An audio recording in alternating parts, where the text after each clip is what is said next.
Welcome, travelers. We're aware that your journey was difficult, but prepare to have your questions answered, for you have been granted an audience with the Masters of Modern. And welcome back to Masters of Modern. I am your host, Alex Kessler, here with my co-host, Ben Bateman. I have a sneaking suspicion you just peeked the crap out of that mic, but maybe not.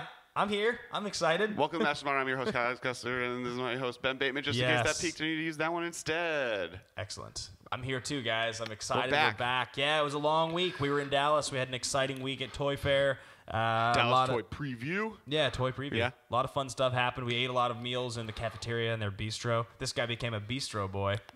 That's a weird inside joke that none of you are going to understand because I went to get food and it took longer. Yeah, and then on the last day, Alex and I ate at the bistro, so technically I'm also a bistro boy. We can move on from this story. This is not something that we should share with the world. So today we're doing our set review. So last week, we released the first half video of the set review. We went through the first X cards that included stuff like Assassin's Trophy and King of Autumn, or Knight of Autumn.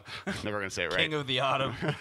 And obviously a lot of good cards. There's some spicier boys on this side. What's cool is that we just got past the first weekend of the set being legal, so we're starting to actually see what cards are seeing play in Modern already, what cards are maybe not getting there, what cards might get there, but we haven't seen it yet, as well as cards seeing play in Standard, which is a little bit of a hint of what cards are at least playable that we maybe would have been cold on or hot on, either way. Yeah. Yeah, so there's a lot to talk about. That will be today's episode. We should be going through the final, probably 20 or 30 cards. We did record this already at one point, and we lost that. So there's going to be a few moments that we talk about, like retroactively, what we said the first time. The one sad thing is I think I shot called some cards being good, and now they're good, but now it's not shot calling because they're being good. He didn't shot call. I always shot call. Yeah. That's my main thing. Finger gun, shot calling, dancing like a robot thing when I'm explaining concepts. Yeah. Those are my main moves. Saying words incorrectly. Yeah, it's strong moves. So yes, guys, we're here. That's the Masters of Modern podcast. There's a lot to talk about. First and foremost, guys, if you want to follow along with us, you can find the podcast on Twitter at the MMCast. You can find me personally at Ben Bateman Media.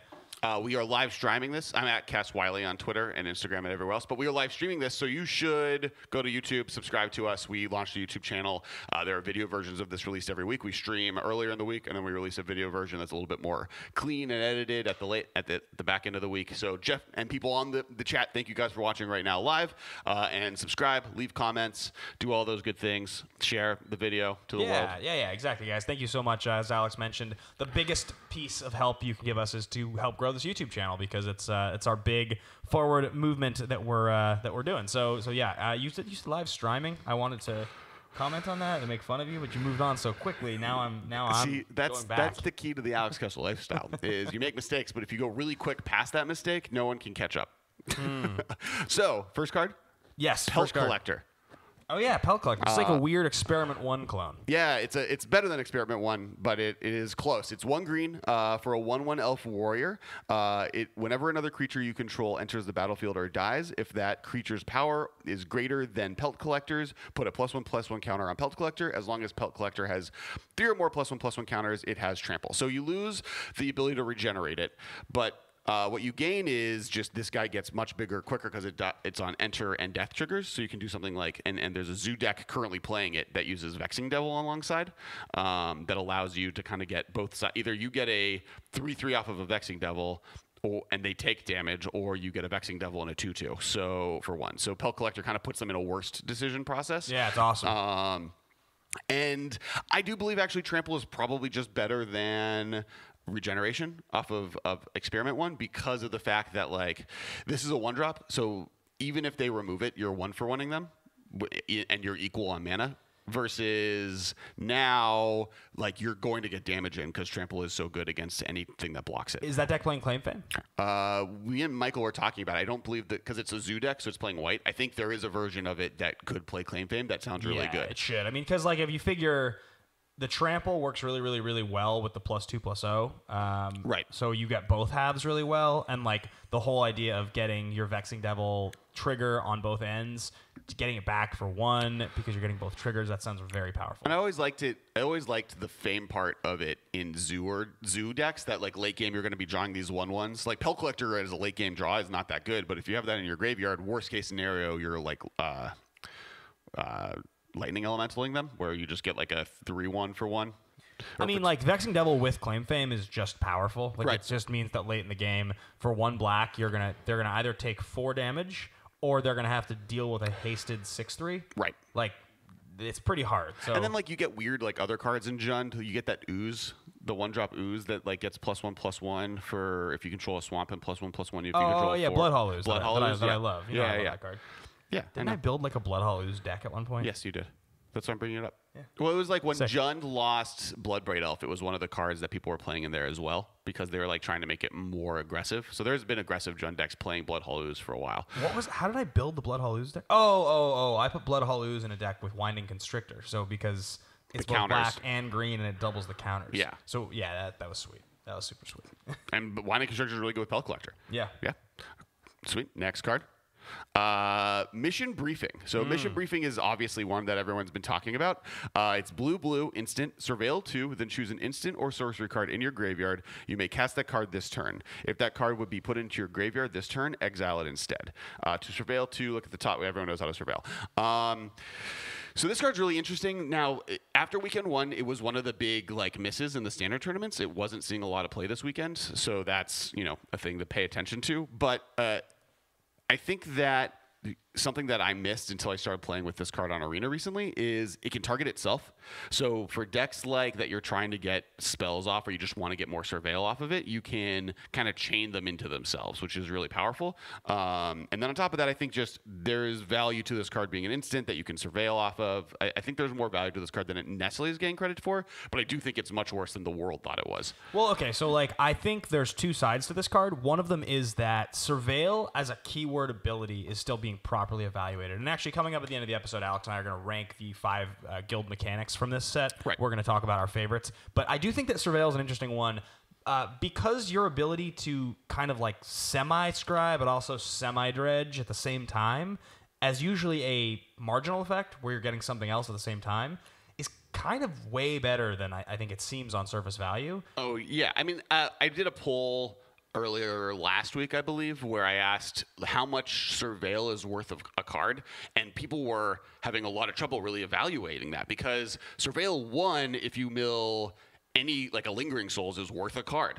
But like, so what attachment does it where it'd be like would it be worth playing like a 1 mana surveil 3? Is that surveil 3 worth a single card to play off of it? And like, it's hard to evaluate. I do think surveil 2 plus effect is definitely worth the effort. So this card to me feels like it's somewhere between a Snapcaster Mage and a Twin Cast. That's like where the power level fits. It's like not That's as good. Very wide. Well, but okay, so what I mean by that is traditionally every one of us that has ever played a spell deck has looked at a Twin Cast or Reverberate and been like, okay, like Fork was good in its day. There's something good you can do with this. Like there is. Like there are things. It's instant speed. It's 2 mana. There are cool things. Obviously, Snapcaster Mage is way better.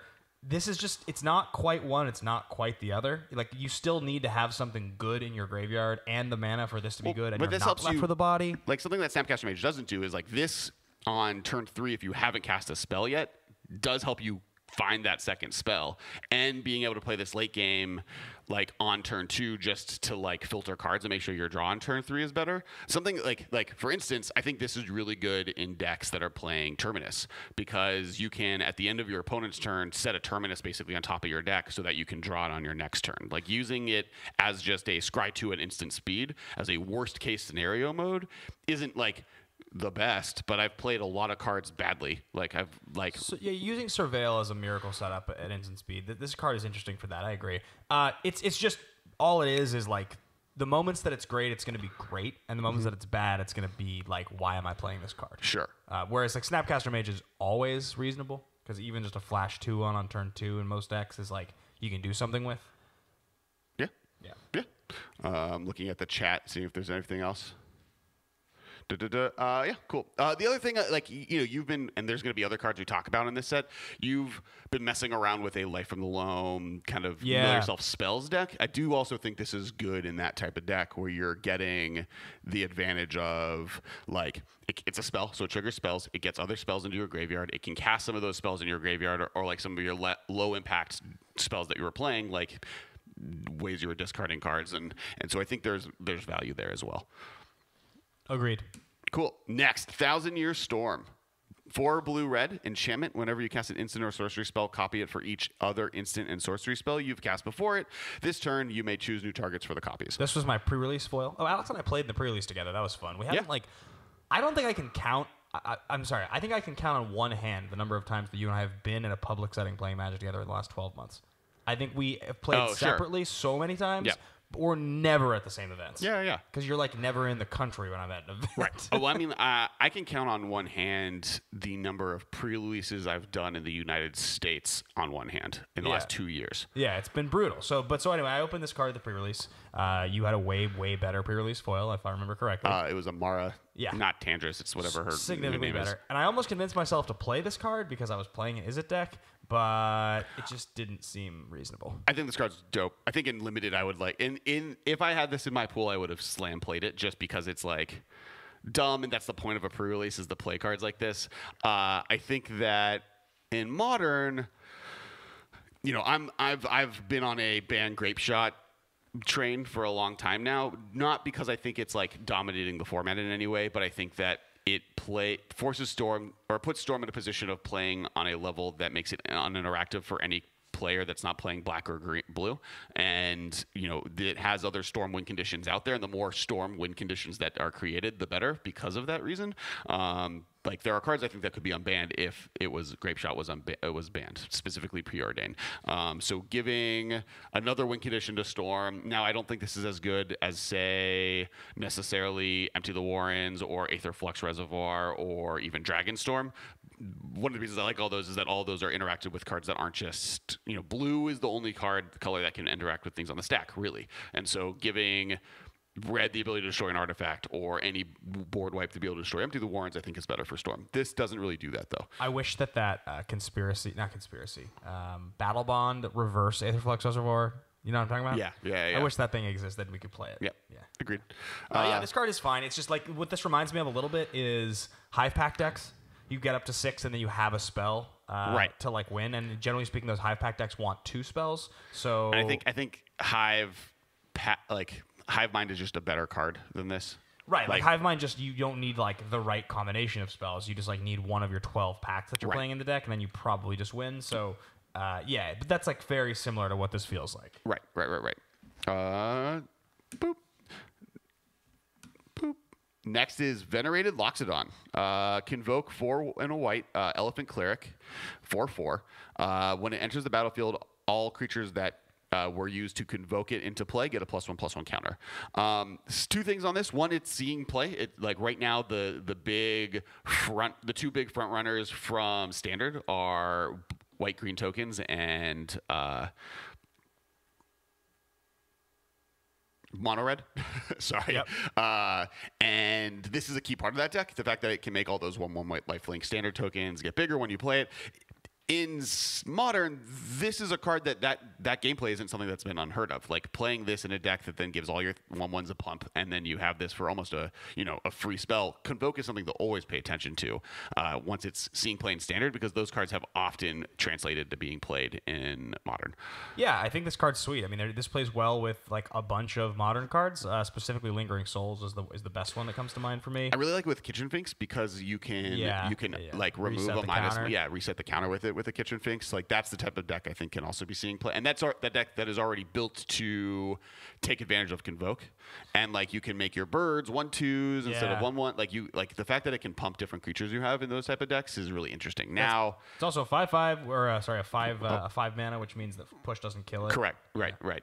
There's like weird things that it dodges in cool ways. I think it's something that could see play. It is dope, the idea of your 4 spirit tokens from Lingering Souls all becoming 2/2 flyers to cast this thing. Yeah. That sounds like kind of bonkers, right?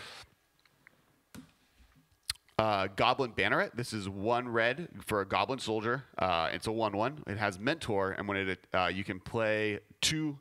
You can pay a red and a colorless to give it +2/+2 until end of turn, which allows it to then mentor things. +2/+0.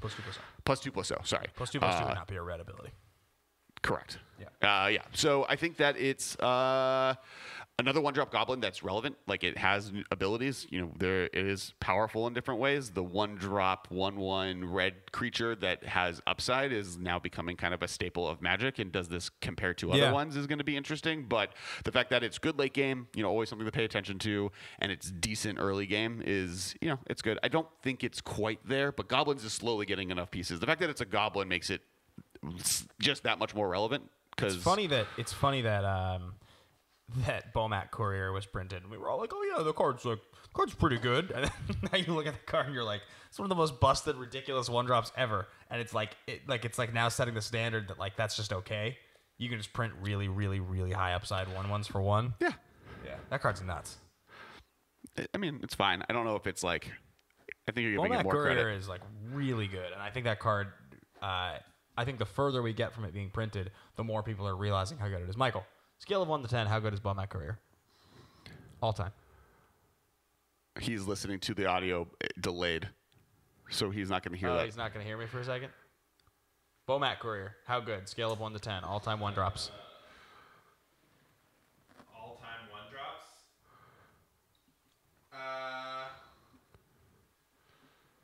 He ran a Magic store for many years. We're waiting. He knows all of Magic. I feel like it's fine. It's just fine. It's like a 7. Yeah, right, exactly. That's 2 points above average. That's really good. Yeah, but like... There's a lot of 1-drops in Modern. I mean, especially in red decks, because you're only playing in a red deck. You got, like, Goblin Guide and... Like, on the... like Monastery Swift Spear. If you took a test and you got a 7, you wouldn't be happy. We're now talking to somebody off mic who's not agreeing with me totally. Let's move on. All right.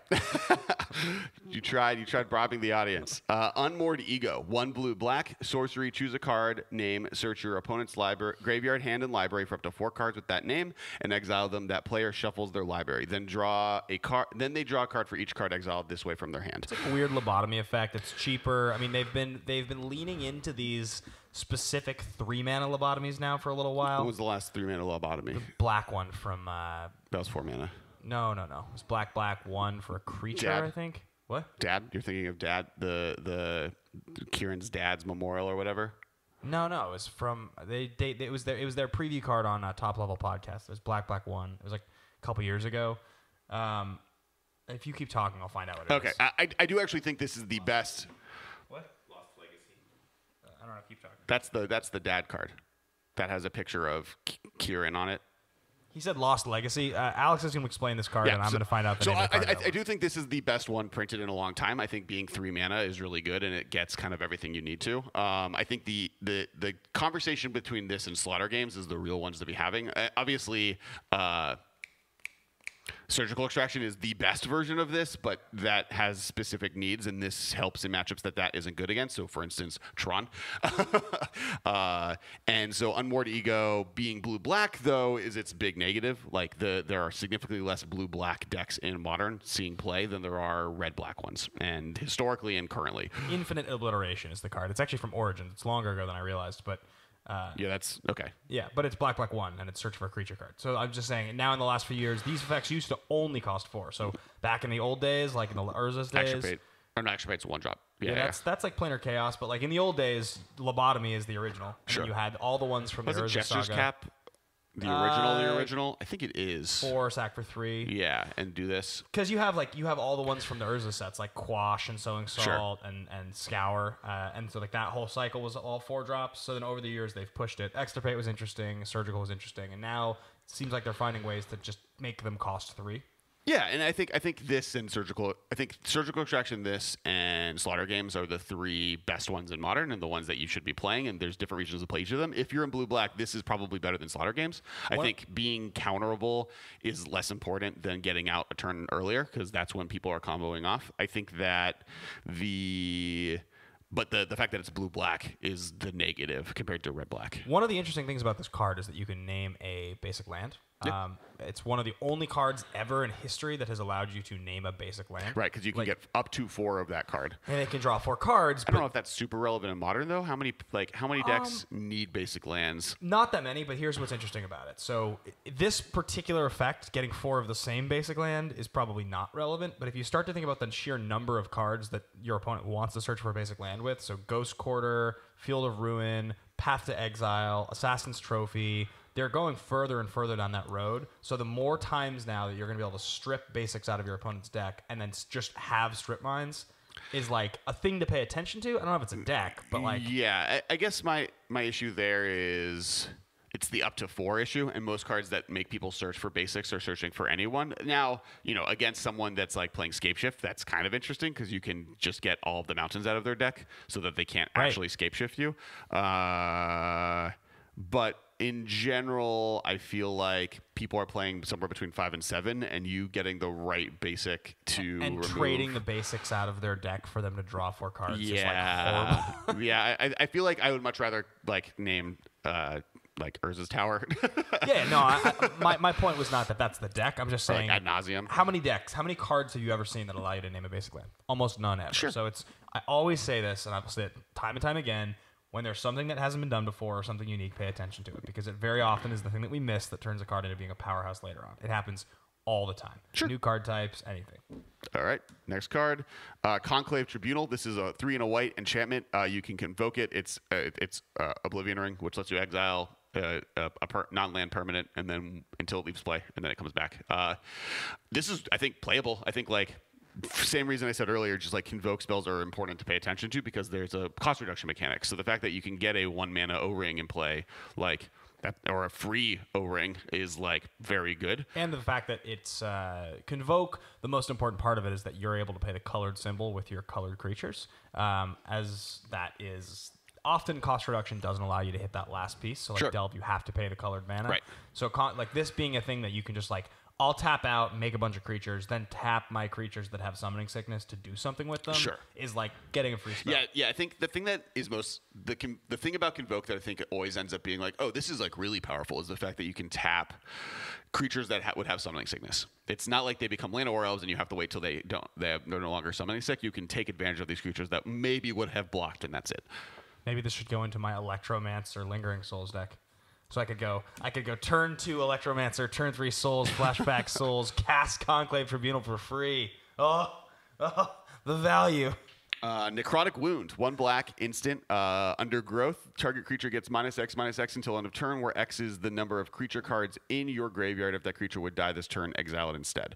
The 2 key things to this is that it exiles and that it gives -X, so it kills like random things that are indestructible, for instance, or have regenerate. It doesn't do anything unless you have creatures in your yard. Correct. Which is a shame. Yeah. I think this will see more play in Modern than Isolate will. Yeah, and this will also see more play in Modern than like fringe cards that have been really good, and like you wonder if they would, like when Ulcerate got printed, you're like, oh, that's pretty good, but not quite. Right. And like this will be really good in the decks that's good in, and otherwise we'll never see any play. If we get to a point where black needs to be able to exile things for 1 mana, and it's a deck that gets like Jund where it can get creatures into its graveyard pretty well, I can see it happening. Next is Drowned Secrets. Blue 1 enchantment. Whenever you cast a blue spell, target player puts the top 2 cards of their library into their graveyard. There's a few key things on this card. One is that it's blue spell, so it's any blue card, including secondary and tertiary Drowned Secrets that you draw and play. So the fact that you can kind of chain them into each other, and then once you have 2 in play, every other mill card you have goes off, is both relevant on where I'm generally paying attention to, where I'm self-milling myself, and where you're generally paying attention to, where you're milling your opponents. So why don't you talk about why this is good in milling your opponents? There's multiple ways to do it. I mean, there's multiple things here that are interesting. You mentioned Blue Spell, which is really relevant for multiple copies of Drowned Secrets. Also for the fact that like now your Hedron Crab mills when you play Hedron Crab, if this is already in play. Starting like a hand with 2 of these in your opening hand is not the best thing, but it does mean that you're turbocharged for the rest of the game. In Modern, it does mean that like you're going to have to weirdly take turns off to get both of them into play. But if you're playing a deck that needs these as an engine in your deck into play, having 2 of them is insane. Like I'm currently playing a Arclight Phoenix, and we'll talk about Arclight Phoenix later in the thing in Standard, and it's playing 4 of these, and just like the power level I have when I have more than one of these in play is so much higher than having none. What's the name I'm just looking it up right now. I'm trying to find it, but is it? Yeah, Dream Twist is the card that I thought of when I saw this, where I was like, oh, that's kind of interesting that Dream Twist now, if you have one of these in play, becomes With mill one in play, mill 10 with for one 3. in play, it becomes Glimpse for 3. Yeah. With 2 in play, it starts to get nuts. Right. And the fact that you can put this in your own graveyard and like wait for it till late in the game when you have multiples Right. of these is like, and because it costs 1, it means that on turn 3, if you play one of these, then you still have that in your hand to play it. Right. So then it's like mill 7. Well, and it turns like Glimpse into mill 12. It turns Yeah. the 1 mana one that mill 7 into mill 9. Like it makes all of your mill cards, and it makes all your like ops and serum visions or other random blue Into things mill you're cards. playing into like really it turns Jason's Thought Scour. It Phantasms turns into Thought Scour into mill 4 draw. Right. Like, Right. for 1. So, like, I think there's a lot in the mill decks that exist. I think this is theoretically playable. And then I think in self-mill decks, it has potential as well. Like, it has a, like, if decks were like, oh, man, I wish I had 8 Hedron Crabs, I think this is a card that takes advantage of that. Yeah, I also have always been a big fan of, in the mill deck, there's, like, specific cards that reference card types in your opponent's graveyards that, like, if you were to do, like for instance, like, in your sideboard, you would be stacked, like, okay, I'll have Phantasms for some matchups where I'm going to need like a big fat blocker, or I'm going to have to close it out with that. Sure. Right? Or you'll have like, you could splash red and play Slag Fiend against Affinity, where you're like, okay, so now I'll get like a 12/12 creature for 1 because Right. like, I'm just milling my opponent. Well, I think another place to pay attention to is this is really good if you're on a Delirium game plan. I don't have encyclopedia knowledge of what cards have Delirium, but I know that there is a lot of them that probably are fine in self-mill strategies or even milling your opponent strategies. And the fact that getting this into your graveyard just turns on Delirium that much quicker, or other cards that count how many creature types or card types are in your graveyard, is relevant as well. Midnight Reaper, 2 and a black zombie knight. Whenever a non-creature token you control dies, Midnight Reaper deals 1 damage to you when you draw a card. For those on audio, it's whenever a non-token creature. You said non-creature token. Oh. Which is impossible because they don't exist. That's not true. Clue tokens, Oh, yeah, okay. treasure tokens. Okay. There's a lot of those now. But they would never die. Landmine tokens. But they wouldn't die. They get destroyed. Don't argue this. You're wrong. Midnight Reaper is 2 and a black zombie knight, 3/2, and it does that thing. The key here is that it's a zombie, and that with Gravecrawler, you can now, with 2 cards and a sack outlet, so 3 cards, loop it, instead of before where it was you had to have like this plus a Gravecrawler plus a thing that triggers off of die triggers. Like it kind of is condensing that package into something that's more and more playable. I still don't know if it's there yet. Greater Gargadon, anyone? Maybe. Has Gargadon gone up? Because I feel like it gets talked think it about did. all the time. I think it did. Yeah. I don't know what it's at right now, but I think it did a little bit, unless it got reprinted. It was reprinted in Modern Masters 1. Yeah, but I don't think it's been since then. Since then? That was like 5 years ago. Yeah. I'll look it up. You keep talking. Yeah, Gargadons are still less than $5. That's crazy. People That keep feels talking like a about pickup. missions. What? That feels like a pickup. I can't believe that's only $4.65. Yeah, you can probably pick it up. At some point, it's going to be good, right? All right, next card. Get out of here, Midnight Reaper. All right, so this card, we kind of, in our pre-version of this, when we talked about it, we were kind of down on it, but like it actually just saw a ton of play this weekend in Standard. Really? And we were like, maybe, so maybe it plus the fact that it actually saw play, which like at that time I would have maybe been like, this will never see but play. in Standard. Yeah, correct. Experimental Frenzy, 3 red enchantment. You may look at the top card of your library at any time. You may play the top card of your library. You can't play cards from your hand. You can play 4 red to destroy Experimental Frenzy. It's an enchantment. The fact that you can use this to try to chain off cards off the top of your deck is like relevant, and there's enough card manipulation in the game to like make it so you can maybe get rid of the lands once you get them on top of your deck. And the fact that if you get stuff stuck in your hand that you need, you can destroy it later at instant speed helps. It's just like it's just a good red card draw spell. It's seeing play in the mono red decks, and we talked about it last week in Storm, where having this in play in a Storm deck once your hand is gone, and you kind of want to discard your cards in your hand anyways. This allows you to kind of just cycle through cards on the top at a pretty decent rate. Yeah, this card's fine. It's interesting. It's like a little more expensive than I would like it to be for its costs, but I could see this being a Standard card. I have a hard time imagining breaking through in Modern, unless you could find some way to reduce the costs of things to like chain it like as part of some engine. Sure. Yeah. But I think that's the point. Like, well, in Storm they do that. They play Electromancers. All right. Next, Ritual of Soot. Ritual of Suit. Yeah. I love Suits. even when Ben, you're not supposed to make fun of the way people say words because it just means that they learned it through reading, which makes them smarter than everyone else. But can I make fun of the way you say words? Yeah, fine. Ritual of Soot. 2 black sorcery. Destroy all creatures with converted mana cost 3 or less.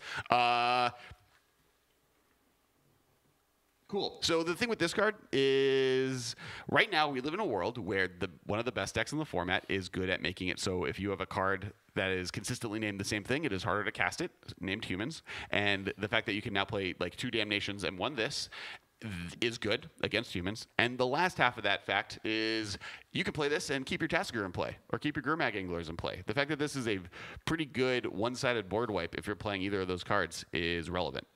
Yeah, I mean, CMC in Modern is traditionally very low, so right. like this is super relevant in that way.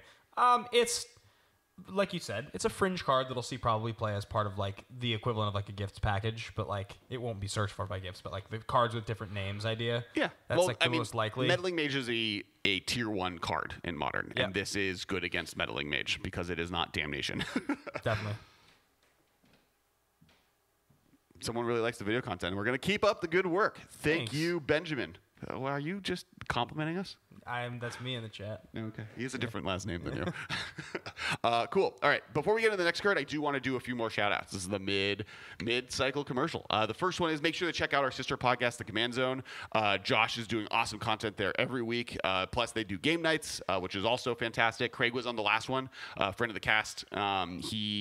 They were doing some Guilds Ravnica Commander, and definitely was a great video. And lastly, Josh is actually they're like drafting modern sets and then playing modern out of them. It's the most modern content Josh has ever done. So we've been, discussing key strats on how he should be drafting sets. So definitely check that out. So far, he's got M11 and some other good stuff. So definitely keep an eye on that. And then make sure to, once again, subscribe on YouTube. I'm going to keep bringing it up because we're live streaming. All the people watching right now, subscribe, comment, shouting out.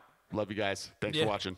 Yeah, that's funny. I'm on the text thread for the Josh's Modern discussion with you, and it's supposed to be with me also, but I have added nothing because I missed initially when he described what the concept was. I didn't watch the video. I was like, I'll get to this, and then by the time that I was there, you had already conversed so much that I was like, I'll never catch up with this. He has M11, so he has all the check lands, and he has Titans, but he has Mana Leak and Lightning Bolt, which M11's an insane set. Yeah. He has all the ley lines. What's in M11 is bonkers. Even The Chalice, by the way, that tournament. the tournament, it's called the Chalice. So look up the Chalice. Card Kingdom. Yeah. Yeah. Yep.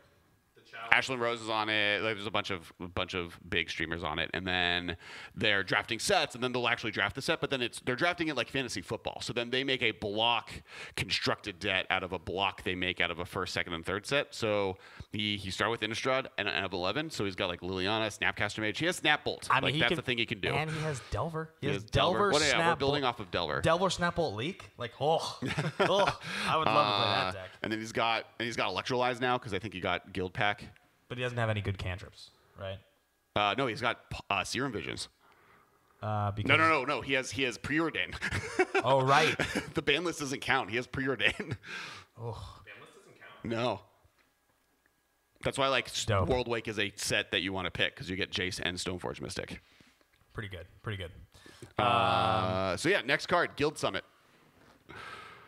The Guild Summit enters battlefield. You draw cards because you tap gates. The point of this card is I wanted to talk about gates. It's when it enters play, you may tap any untapped gates, and you draw a card for each gate you tap. And then whenever a gate after that enters play, you draw a card. And it costs 1 blue, 2 colorless, and it's an enchantment. By the end of this block, we're going to have a lot of gate tribal cards consistently throughout, and I think that we are getting closer and closer to the point where we're looking at Maze's End as a weird win condition that exists in the format. Now, I don't know if it's going to be better than Tron. I don't know if it's going to be better than Amulet Bloom, but there are a lot of pieces, and at any moment they could print a card that just makes like search for 3 gates out of your deck and put them into play. It could be a card that they print that then just gets Maze's End closer and closer. There's a lot of destroy lands cards that they keep printing, so it makes me concerned that. Well, but you have Loam. There are also a lot of anti-destroy land cards being printed that are better in gate decks than they are necessarily in a Tron deck. For instance, there's the creature that can let you put lands from your graveyard and play like normal, or there's Loam, or there's Crucible Worlds. A lot of cards. I don't know what that guy's name is. Ramanap Excavator. Yeah. They should just reprint Teferi's Response. Do you remember that card? It's from... No. It's one of the weirdest, most busted old cards. It's from Invasion, I'm pretty certain. It's Invasion or Plane Shift. So it's 1 blue, 1 colorless instant. And it's counter target spell that targets a land you control. If that spell would destroy that land, draw 2 cards. Okay. So it's like 2 mana, counter your Assassin's Trophy, draw 2. Okay. It's like so unbalanced and stupid, but like if it was, I would totally play the crap out of that card. I don't know if I would play that card. Creeping Chill. Black and a 3 sorcery. Creeping Chill deals 3 damage to each opponent, and you gain 3 life. When Creeping Chill is put in your graveyard from your library, you may exile it. If you do, Creeping Chill deals 3 damage to each opponent, and you gain 3 life. So, correct me if I'm wrong, I'm already seeing this in decks, right? No, it's already seeing play in Dredge. It's already a 4 of in Dredge decks this last weekend. I'm playing it in my Arc-like Phoenix standard deck. That's really dope. Like, I think people really soften this card at first. If you get to just cast 2 of these, you've now put your opponent on the back foot immediately. Well, also... And, like, you get them for free. It's a free spell. Like, anytime spells are free, they're good. There's also a couple other reasons that I think this is so significant. So, like, the Dredge deck, a lot of what the Dredge deck is trying to do is connect a certain number of times with prized amalgams, right? Like, you're just basically trying to get those things in play and set up a turn where your opponent doesn't have the defenses up, or they didn't get there, and you just close it out with 3/3s. Right. So, if you mill 2 of these, it's like getting 2 free hits, and against some decks, the life gain is like getting in 4 free hits. Right. So it's like... Well, it helps you stabilize in decks that are like spending the first 3 turns milling themselves, so they're not actually doing anything. It gets you like damage in, and in Modern it's even more relevant, where like you go from, because really everyone's starting life total in Modern is 18, so like it gets them down to 12, which is just like 1 hit with prize amalgams in, like, and so like it's just very efficient at kind of stabilizing and getting you there. It kind of does a little bit of everything you want, and the fact that you like just do it accidentally, like it costs you nothing to have this in your deck other than deck slots, is really, really, really relevant. It's a little bit of a bummer that when you draw this card early, like but you're gonna discard it to like insult innate. You'll like discard it to things like that. You can also cast it. It's still just like it's still 4 mana. Like if you're casting it, you're winning by casting it. Like or you're getting close enough that it'll win you the game. But it's not like a dead card in your hand. Right. Like I would say casting this. Well, I think it's comparable to casting Narcomoebas, and I've casted many a Narcomoeba from my hand. I think also this card will have more of a home later on as people figure out how to use it with like cards like Mind Sculptor, where you can put it back on top and then mill it on purpose. Well, I also think like the Arc-like Phoenix decks are going to be a thing. Like that's something that we'll talk about Arc-like Phoenix, and it's like slowly begun happening. One of the things. Yeah. So we made like a good buy by picking those up? Yeah, I'm happy about it. And this card's good in those decks because they're much more spell heavy. You want to have different spells in your deck. It's like having a large amount of creatures isn't as relevant than it is, say, in Dredge. So this card's even better there. So I do think this is like a totally just a modern stable card moving forward. So this was Creeping Chill is one of the probably premier. It's probably one of the premier cards from the set. Maybe, yeah, I would pick up foils of this. Top 3, top 5. Because I think it'll be seeing play in Eternal formats more than even Standard. And I'm currently playing it in my Standard deck, and it's bonkers. Like, because the way that deck works is you're milling yourself with the enchantment and all the cards that you're playing that mill yourself, all the surveil cards, and then you'll just get these into your graveyard. You stabilize, because the point, like, that deck doesn't really go off until turn 5. But by, like, getting yourself 6 life, putting them at 14, and then like attacking with your 1/1 Narcomoebas in the interim, you eventually get in Arc-like Phoenixes that just like swing for 12 and win you the game. Yep. All right, next premier card from this set. Okay, so last week when we talked about it the first time I brought this up, and you were poo-pooing on it, and I'm actually now more convinced it could be this. Runaway Steamkin, red and a 1, creature elemental, 1/1. Whenever you cast a red spell, if Runaway Steamkin has fewer than 3+1/+1 counters on it, put a +1/+1 counter on Runaway Steamkin. Remove 3 +1/+1 counters for Runaway Steamkin, add 3 red mana. This card has shown itself to be very good. Like in Standard, it is now one of the best cards in the format. In Modern, it has already started showing up in different decks that are all like pretty powerful and like are seeing play. They're kind of a little bit of what we were trying to do back in the day with the Goblin Fecundity decks, where you're like kind of playing half Storm, half aggro, and it's seeing a lot of play in those decks. I think this has even larger applications. This, to me, feels like it could end up being close to being with Young Pyromancer in contention for the 2-drop. Red 2-drop? Red 2-drop. And it's a rare, which is what matters. I mean, that's the only reason that, like, it would really... That's the only reason that Young Pyromancer is not just clearly the 2-drop. But so, like, every other of the 2-drops dominated Standard, except for Young Pyromancer. He was, like, a fine card in Standard. It was never a powerhouse. This, so far... is one of the best cards in Standard. So that to me leads me to believe that, and it is seeing play in Modern. Like that's the other piece. It's already deck lists are being posted about it. Thanks, Tim Foley. Really nice stuff. He just said something in the chat. No, I'm reading it. It's awesome. I really enjoy you guys' content, and I'm looking forward to more streams. Do you plan on streaming around the time each week? Is it just a random times? Our plan is to stream Tuesday mornings. Yep. That may eventually change. We are discussing maybe moving it to an evening time slot, but for the moment, moving forward, Tuesday mornings, unless you hear something 10 a.m. differently. That's when 10 a.m. Pacific Standard Time is that's the current schedule. That Correct. Where'd that window go? I lost it. Okay. Anything on Steamkin? I think this card's really sweet. I mean, it's reminiscent of that card Ashling the Pilgrim, but obviously a lot more powerful. It does a lot more. There's an elemental tribal thing going on that like I've been paying attention to for a long time because it's one of the most consistently revisited creature types. Sure. It's not like something where I right now I'm like I have a shell for an elemental deck because historically so many of the good elementals are so expensive. Right. They're really hard to cast. But you have a 5-color elemental land to go along with all of the other 5-color lands that make humans possible. So now you go even deeper, and things like every time they print a good elemental, I'm always just like, is there a chance that eventually this is going to be a thing where somebody busts out with the deck and 5-color elementals it. I mean, like even Gary T. Yes. Jerry T. It's never going to go well for me. Is like like I've seen him and other people post multiple lists where he's playing Gutshot, Manamorphose, Collective Brutality, Lightning Bolt, Flame Jab, Bedlam Reveler, Arclight. Like this is a Arclight Phoenix Runaway Steamkin deck that like is seeing like there's a bunch of people talking about this card in Modern in different decks because I've also seen just like Mono Red Storm-esque kind of shells where you're just using it to chain off more aggressive threats. I've seen them in this kind of deck. Like I think there's a lot of play here that's super exciting. Cool. I'm gonna let you talk about this, but I'll read the card. Electric Static Field, 1 in a red, wall, defender. Whenever you cast an instant or sorcery spells, it does 1 damage to each opponent. It's a 0/4.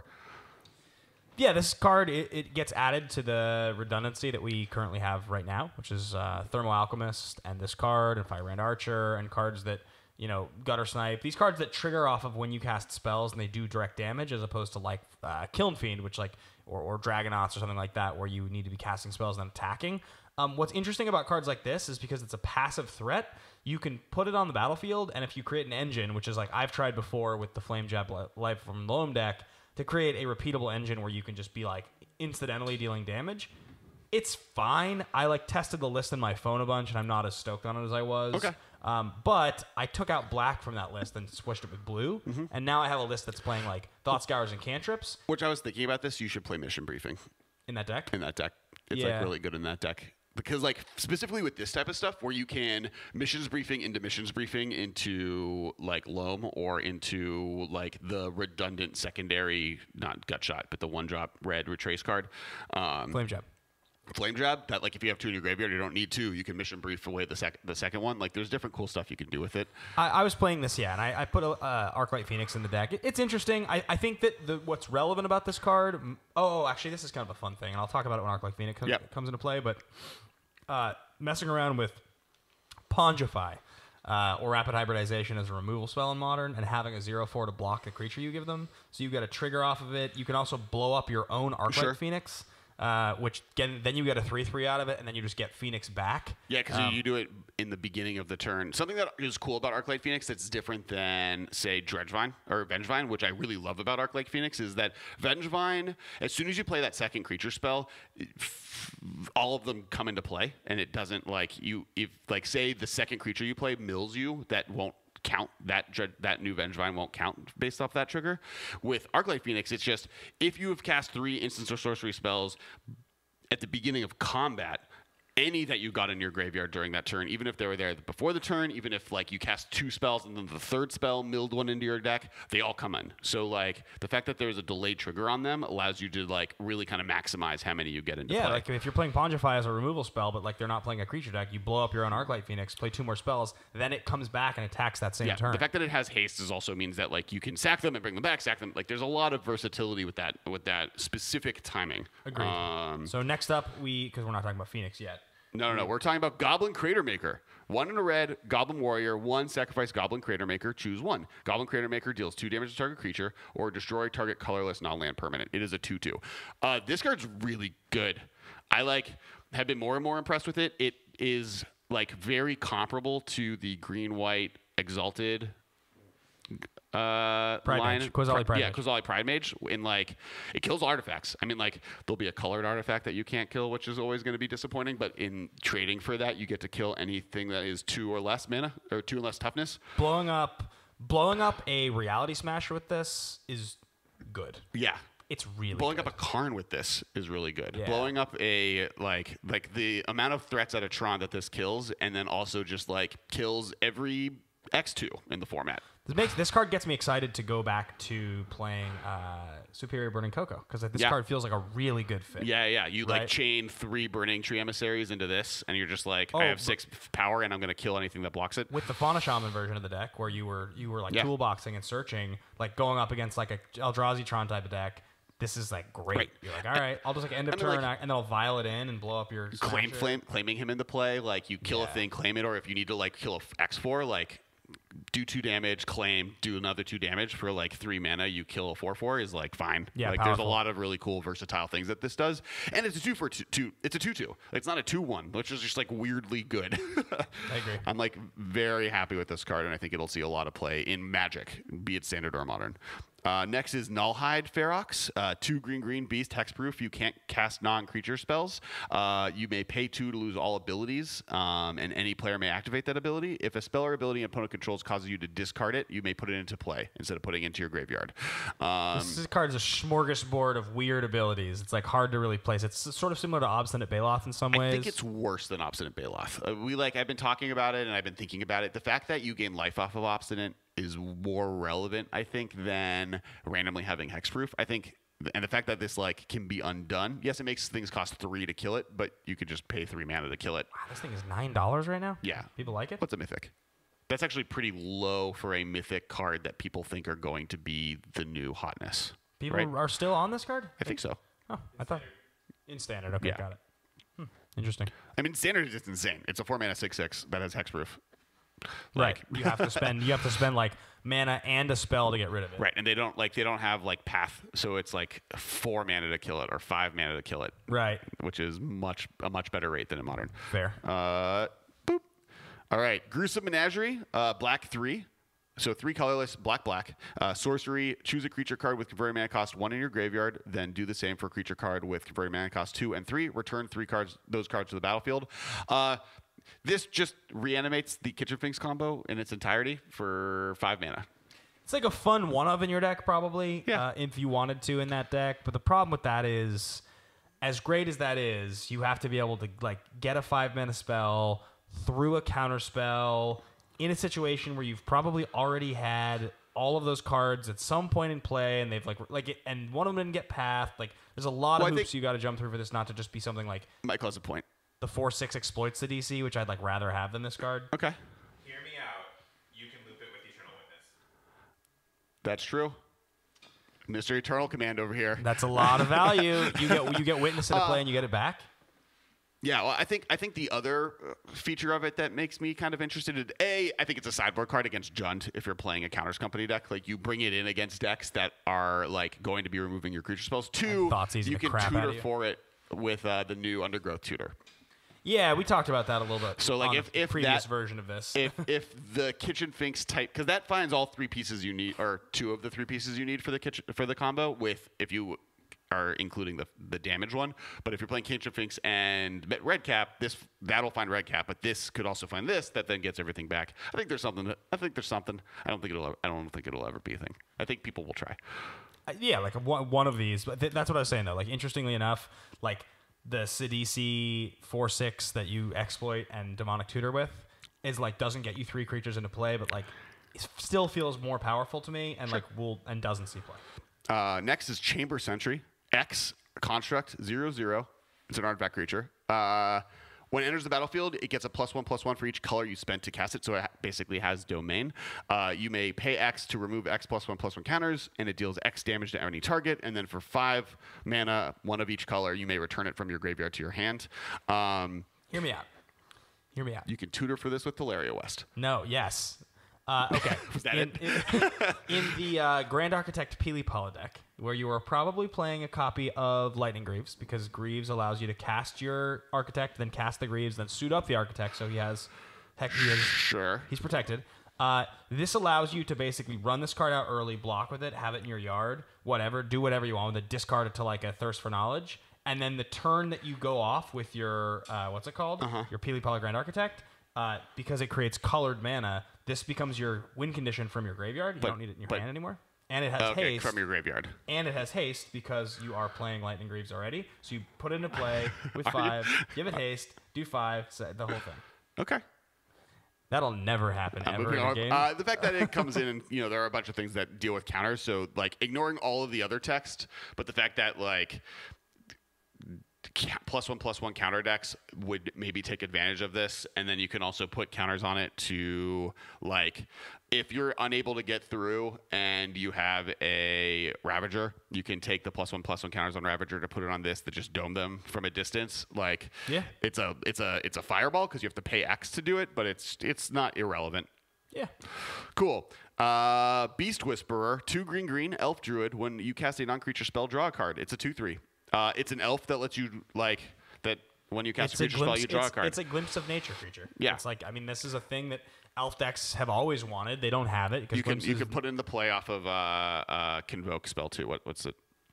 Off of Court of Calling? Yeah, you can cord for it, which is really good. I think you play one of this, and then you cord for it in the late game, and you win well. Yeah, it's really good. I mean, it's interesting, because Beck was a card that when it got printed, people were like, will Beck be a thing in the elf decks? Will people just like pay 1 more mana than Glimpse? And the answer was no. But it wasn't the 1 more mana. It was a blue mana, and it's a spell in a deck that really, like I think the fact that this is a elf creature is like relevant, because like worst case scenario you cast it, but like you have lords in play and now you have like a 3/4 that you can attack with, like, or blocks for as a 2/3. So I agree. I think it's like significantly more relevant. I think it'll see play as a 1 of in elf decks at different times. I don't think it'll ever be like a 4 of, maybe a 2 of. Somebody might go off on camera with this once, and then the understanding for a while will be it's like a 2 or a 3 of. Yeah. But I think the good players will end up with this card as a 1 of. Yeah, maybe 2. I could see 2 being the right space for it. It's also really good in EDH. Thank you to the chat. Boop. All right, this is the last card we're talking about today. We've saved it for last. We've also talked about it a lot. It is the card I am most hyped on. Arclight surprising Phoenix. No one. It's 1 red, 3 colorless, 3/2 flying haste Phoenix. At the beginning of combat on your turn, if you've cast 3 or more instant and sorcery spells, return Arclight Phoenix from your graveyard to the battlefield. There's a lot of really cool stuff with this card. You know who really loves this card? Bedlam Reveler. Yeah, they're really good together. I'm really hyped on this. I think that this card is like a sleeper for Modern. I think that there are a lot of decks that really can take advantage of this in different ways. Now that I've actually gotten my hands and played with it, I'm even more hyped on it. Getting to cast 3 instants of sorceries in a deck is a lot easier than casting 2 creature spells in a deck that's trying to mill itself or put cards in your graveyard. Modern has so many more good 1-drop instants and sorceries that like will benefit off of this. It plays so well alongside like the card, like all the staples, like Faithless Looting and this card are best friends. Like Faithless Looting, like this, a deck with 4 Faithless Looting, 4 Thought Scour, Serum Visions, Bedlam Reveler, a Young Pyromancer, and that's it. Or a Manamorphose is like... I think that deck is built on my phone right now. Yeah. Mine's maybe you like play a little Lingering worse. Souls and you're playing Mardu. Maybe you play... Mine's playing Loam and Flame Jab. Right. And instead of Pyromancer, I'm playing that 0/4, the Electrostatic Field, or Pillar Field. I cut all the others. That's the only one that I left in. I can't think of a color combination with red that I don't like playing this card in. Yeah, and as I mentioned it earlier, but the Pongify and or Rapid Hybridization plan, is fine. Is a thing that's like not irrelevant. I think the fact and the also reason just getting free 3/3 flyers with haste before combat, just for like while you're doing control things on the side, is really good. Yeah, super good. Yeah, the fact, I mean, you could just play 4 of these in like a pretty like spell heavy control deck, like without much else. With Tassigurs and Gurmag Anglers. I mean, you could literally just play 4 Bedlam Reveler and 4 of this with just all control cards. Yeah. And you don't even really need like... As long as you're playing, like, you'll be playing cantrips because that's what these decks play. Like, I think you want to play stuff like the blue card, the not Snapcaster Mage. Mission Briefing. Like, I think Mission Briefing is relevant with this card. I think, like, in Standard, there's a bunch, like, with Surveil cards, this card is really good. But then, I don't know. I think it's, like, I'm very hyped on it in general.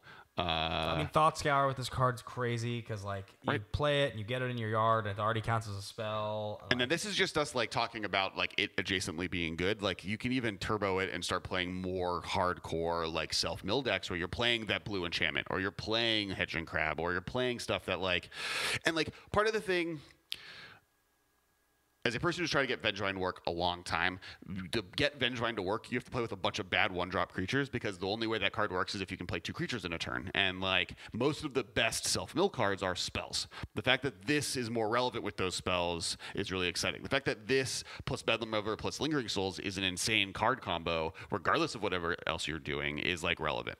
I've been impressed by it so far in testing, and I've been impressed by it. You both buy 12 copies of it? Yeah, I did buy 12 copies of it. The MMCast collectively owns 24 Arclight Phoenixes. Yeah. It's sick. Yeah. Yeah.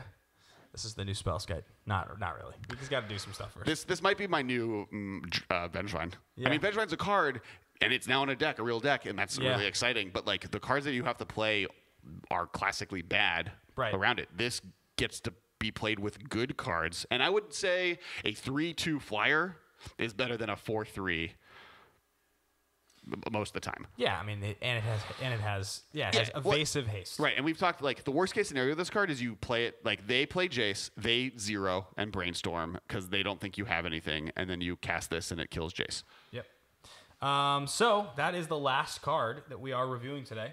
I think it's a pretty sweet set. I'm a fan. Quickly before we wrap up here, because we talked about we were going to do this. Well, 2 things. One, what's your favorite card in the set? You were unprepared for it. A Knight of Autumn? I'm pretty sure. Okay. That card's so sweet. All it's so like I do really like the Phoenix. I like Assassin's Trophy. There's some cards I like a lot, but like that card's just like mine. Like first off, I would say that this set for Modern, I feel like there's just a large variety of cards that I'm excited about in many different ways. Like everything, like the fact that the Goblin that destroys colorless creatures is just a random card in this set that's probably going to see play, and that's like middle tier. I think Arclight Phoenix is my favorite card. It's really good. I was like high on it last week, and then I got to play with it a lot this last weekend on like Arena and other places, even in Standard, and I'm in love with the card. There's even cards like that we didn't mention that are like just like fun variations on limited mechanics. Yeah. Like what's the Demote? Is that what it's called? The 1 white aura it's like an uncommon, and their creature can't block and loses all of activated abilities. Card's really good. Yeah. Cards like I was like thinking about playing that card, and I was like, is that like a reasonable card for Highlander? Like, can I put that in like an aggro deck? Yeah, it does a lot. It does a lot. Yeah, I'm excited about the set. Yeah. So ranking the mechanics. I think what's it called? The Jumpstart is my favorite design, but I think it is the worst. I agree completely. I think it's the weakest. Though I think it might be deceiving because like even the like 2-mana Jumpstart draw a card is like very versatile. Yeah. Like I've always talked about how cards that let you discard a card as a purposeful mechanic let you do things that are powerful. Totally. As long as you know that that's a thing you can do. And so now having just that in like decks like Goryo's Vengeance, I guess we didn't talk about that card. I think that card, I'm a little higher on it than I think I was when it first came out. Because like in Goryo's Vengeance, it's an early game you draw a card, and then later in the game you can use it to discard important cards. Right. For like a really low cost. 2-mana sorcery or 2-mana instant? 2-mana instant. Yeah. Which like if it was a sorcery, I'd be less hyped on it. But an instant speed one is pretty good. Yeah. So like I'm a little higher on Jumpstart than I want. So, but do you want to top or bottom? What is Risk Cross? The 3. Oh, you're right. I'm so annoyed that card. You were high on it. Did we talk about? We talked about it last week. What card? Risk Factor. It's the Punisher card. Oh yeah, I love that card. I like talked a lot of crap about it, and apparently now it's actually seeing play. It's really good. It's a lot of abilities. The fact that it like its benefit is that you do it to them twice. Yeah. So like either you get both sides because two like. Getting 2 of one of the sides is good regardless. Yeah. So at worst, you're getting 1 of each side, and then it's fine. Oh, you don't have to explain to me. I'm explaining to the audience. I explained to you.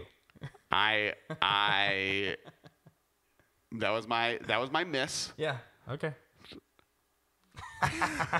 You're so annoyed. I hope that card never sees play again. I hope people are like, oh no, this is just bad. If that becomes a format-defining card in any format, I'm going to be really unhappy with myself. Yeah.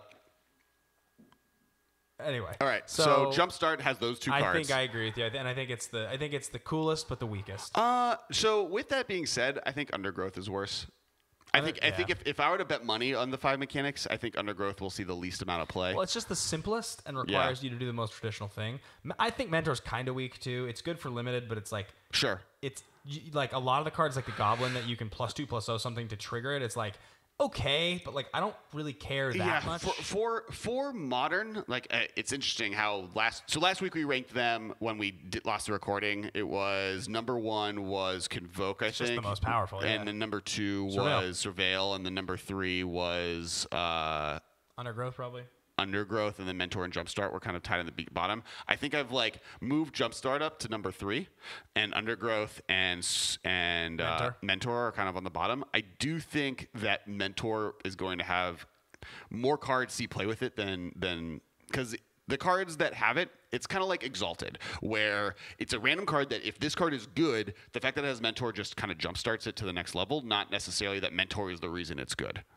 Yeah, I'm with you. I think that's a pretty fair ranking. I think like it's Jumpstart. You've played a bit more. You've been playing a lot of Arena, I know. I haven't gotten to play with it other than the pre-release yet. Sure. So the power of the cards that they've printed, for me, it's just like not quite where I want it to be. It's like even paying 2 mana and instant speed to discard something relevant is like you're still spending 2 mana for that ability. So like, still a lot. Sure. to just draw a card. Like you have to then have mana to the next thing. So yeah, I would say maybe probably third or fourth for me. Yeah. Okay. Those are my. And I think it's Convoke and Surveil. I think Surveil is the best new mechanic, and then Convoke is just one of the best mechanics probably ever printed in history. Cost reducer. Who would have thought? It's like a fair one. It's one they are willing to bring back. It's not like It's not like Delve or. Yeah, that was nuts. And Phyrexian Mana, which we'll never see again. So that's going to wrap up our set review, part 2 here on the Masters of Modern. Thank you guys so much for listening, watching, being a part of this. Like, subscribe, all the things to the YouTube. It's the most important thing. Yep. We do have a Patreon, patreon.com/MMCast, and there's pretty soon going to start being some exclusive stuff behind that paywall. Yeah. So I've been talking about it now for a few weeks, streaming on Moto, and unfortunately this game called Clash Royale has destroyed me, and I play it a lot, and so I have been lagging on getting going with this. But what I'm going to probably do is place my first couple streams behind the Patreon so that I can't embarrass myself too publicly, and then once I have a couple of dailies that I've streamed and my mechanics are a little better, I'll start being a little more public. So okay. Patreon.com/MMCast. It's how we're going to continue doing stuff and expanding and getting to the next level. It's very helpful. Thanks, everyone, for listening. Make sure to follow us on Twitter, Instagram, and Facebook. We have a big Facebook group that's where the modern conversation is happening. If you have a cool deck list idea, we really encourage off the wall ideas, and definitely subscribe on YouTube. It's now the best place to follow us.